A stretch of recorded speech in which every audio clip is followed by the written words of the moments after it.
What's up, guys? Welcome back to the channel. Here we are with another reaction. In this, we have I left the US for India and built a $23 million burrito business.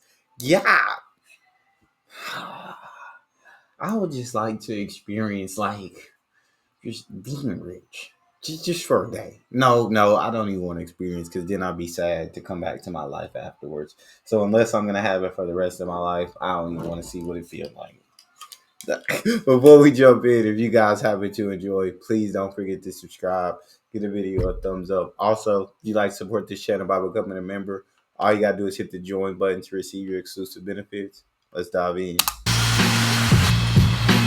Coming to India to do business is a big learning curve. First, India is a learning curve, then business in India is a further learning curve. For me, it was all about letting India be India. If you find monotony dull, if you find comfort boring, then India is a perfect place to be. Nothing is predictable, every day is different. I took it as par for the course that I would just have to adjust to this in order to be successful here. I respect that.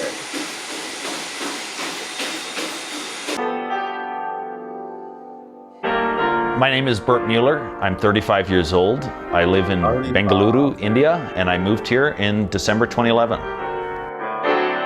So when I looked at starting a Mexican-inspired restaurant in India, there was just Taco Bell. Even now, 13 years in the future, very few people have started Mexican restaurants.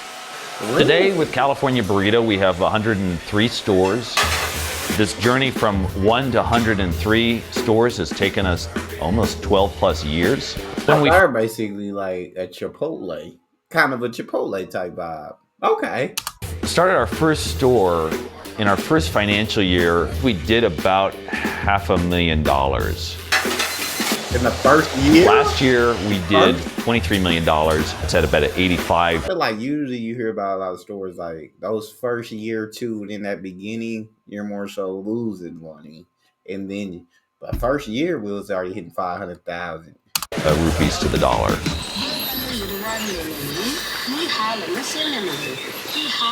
Starting out in India was very challenging, but I never doubted that I had made a right decision, and I think India's stretched me as a person, and it's really a wonderful place to be. I'm very happy living here. That's so awesome. The apartment I stay in has 3 bedrooms. It's a duplex, and it costs me about $1,200 a month. And a lot of these furnitures also were my grandparents, so it's passed through the family and now really feels like my old house in the US here in India. This is where I take my coffee in the morning and look out over the small garden I have. This is my small garden, my patio. I have a large avocado tree right over here. Oh. Now, it's not usually raining in Bangalore right now. This is very unseasonal. I grew up in Silver Spring, Maryland, right outside Washington, D.C., a very traditional suburban, middle-class American childhood, I would say.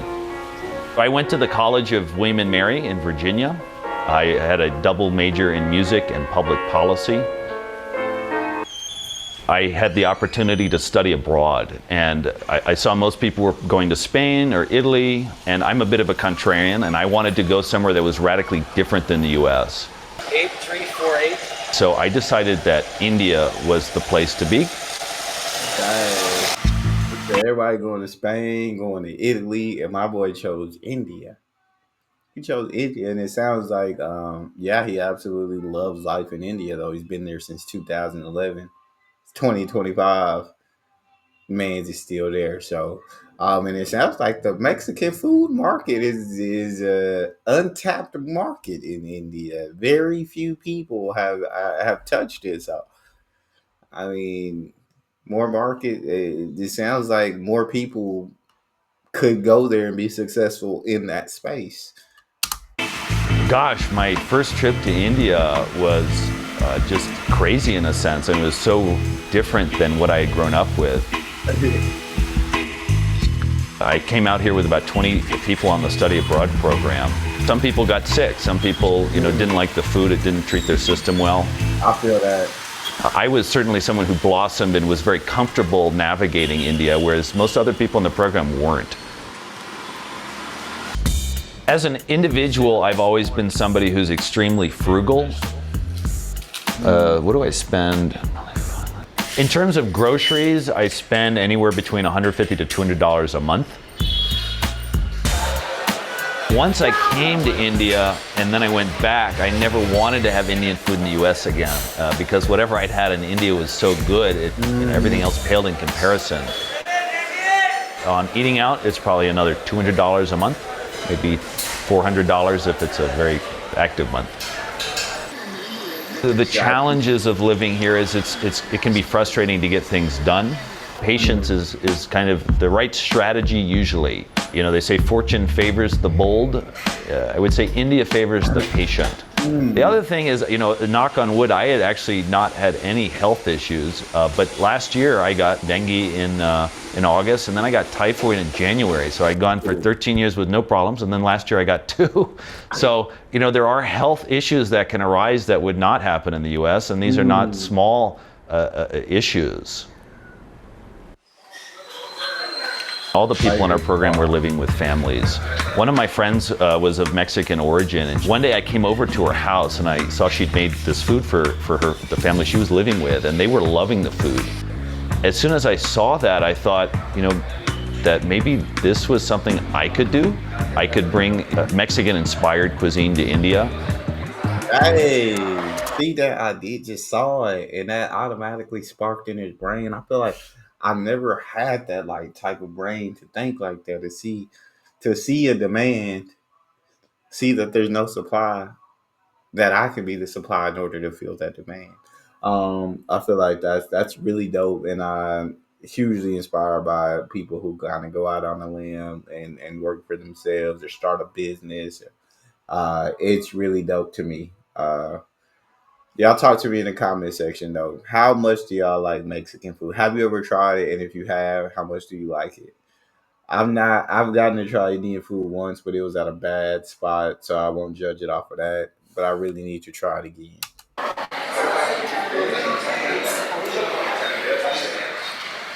Dang. 2,000 people. When we were raising money for our first store, we estimated we needed about $100,000 to do it. We raised $250,000, so that was from friends, family. 2 of my childhood friends decided to join, and we opened in October 2012, our first store. The store did extremely well. All of a sudden, it was clear that we needed to grow our own ingredients. So in 2018, we ordered Hass avocado trees from California. We imported them and we planted them, about 500 of them. 6 months in, some elephants came through the avocado farm and trampled 60 of the trees. Past 13 years, we've worked hard to make the food taste like you would get it in California or taste like you get it in Mexico. If you use the tomatoes from India, they taste very different than the tomatoes you'd get in the US. And the onions taste very different, the beans taste different. So it takes a lot of time to develop the supply chain that leads to a food that, while is approachable for someone who's from India, is also differentiated from a flavor perspective.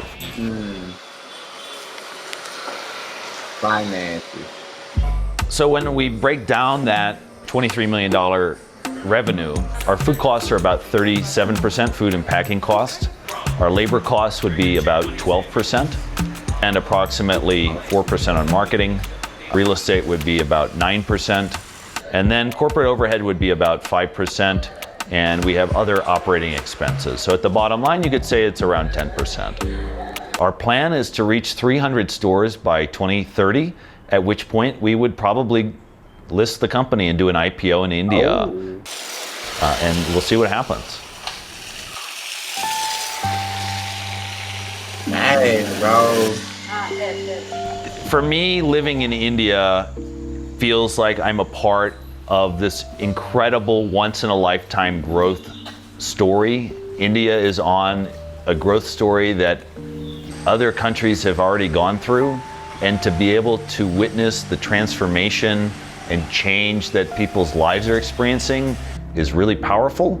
I think it's also just a wonderful place to be from a life experience perspective, and I couldn't be happier to be here. My guy definitely got big plans. He definitely got big plans. And I absolutely love it. Yeah, going to India, it definitely was the right move for him, as it is for so many expats that I've seen videos of. But y'all talk to me in the comment section. Have you ever had ate at his spot? California Burrito, I believe it was called. How was it? Do you love Mexican food? Talk to me. If you enjoy, don't forget to subscribe, give it a thumbs up. Check out the next. I'll see y'all next time.